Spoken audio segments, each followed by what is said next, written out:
Ang Magnolia Chicken Templados ngayon ay posible na pumasok sa isang trade kasama itong NLEX at yung kanilang sister team na San Miguel Beer.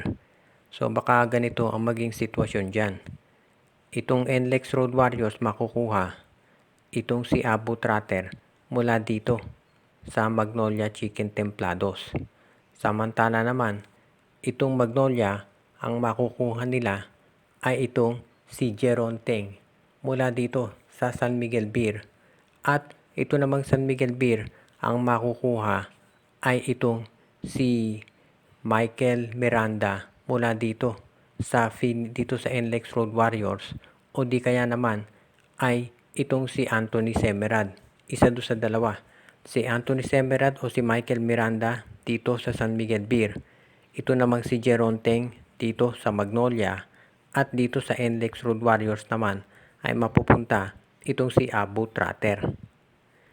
Itong San Miguel Beer, kaya gustong kunin itong si Miranda o si Semerad dahil naghahanap sila ng role player, hindi yung puro superstar. Nakita nila effective yan sa Meralco, so yan ang gusto nila na subukan. Sa ngayon, ito namang Magnolia, itong si Jeron Teng, yan ang papalit sa pwesto ni Calvin Abueva do sa small forward. Dahil ito si Calvin, matitrade na yan. Ito namang NLEX Road Warriors, kinakailangan ni Coach Jongwi Chico ng big man. At itong si Abu Tratter ang babagay dito sa kanilang lineup dahil ang laro nito ay sa low post.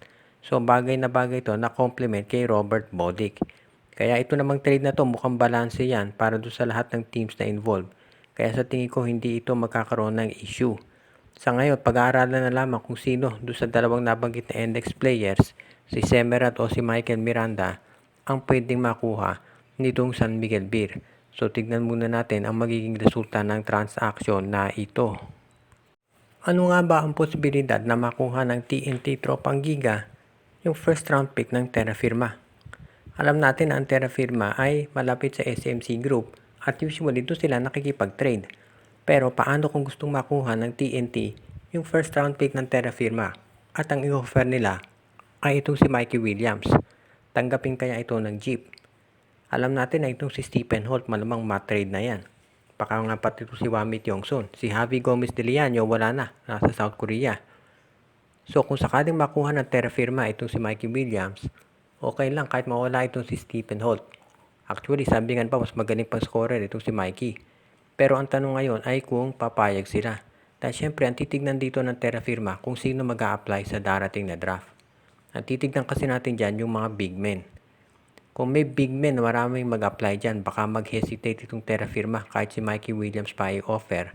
Dahil, siyempre, paano mo palalampasin itong si Dakay Badungay, si Michael Phillips, si Will Gosum, at kung sakasakali itong si CJ Lane, baka mag-apply din. So, ibig sabihin, baka hindi pumayag ang Terra Firma sa ganyang trade. Pero kung walang mga ganyang big men na mag-a-apply, kung for example, ang mag-apply lang talaga itong si Baltasar at si Gosum, o si Baltasar at si Balungay, sigurado 1-2 na yan, mapupunta sa Converge at dito sa Blackwater Bossing.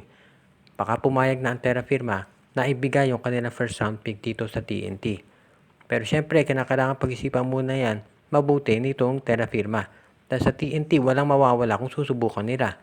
Dahil ito si Mikey Williams, matagal nang hindi naglalaro para dito sa tropa.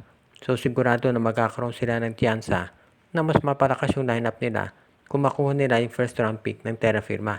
Actually, any trade na involves si Mikey Williams, parang bonus na yan dito para sa TNT.